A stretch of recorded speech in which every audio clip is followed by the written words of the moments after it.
All right, first step, we always rewrite it as keep, change, change.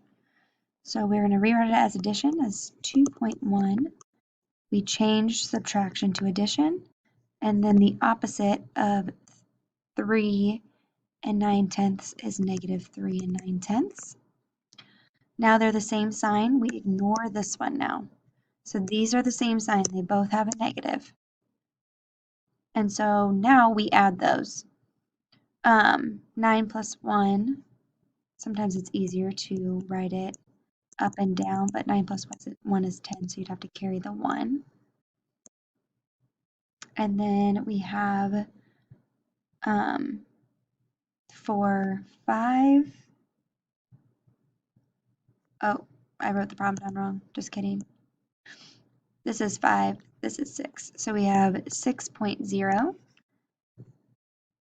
And it's going to be negative because both of my original numbers were negative. So you could write it this way, or we can just write it as negative 6. All right, anytime we have minus and negative, this cancels, so we have a positive. Remember, because we add and then we take the opposite of the second number, the opposite of a negative is a positive.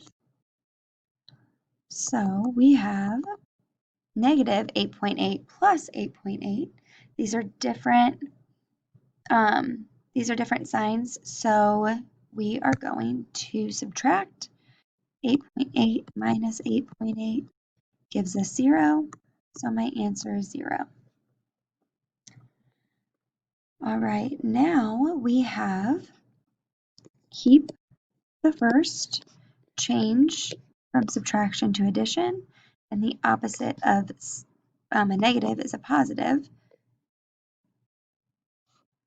Then we add them because they both are positive numbers. So we have 0.45 plus 0.05. Line up those decimals. Gives us 10.45.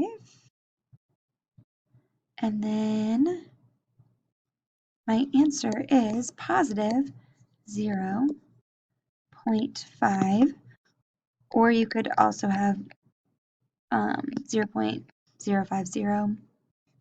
Either is fine as long as you have it as positive. All right, you have a big ideas assignment, so I'm gonna let you get started on that.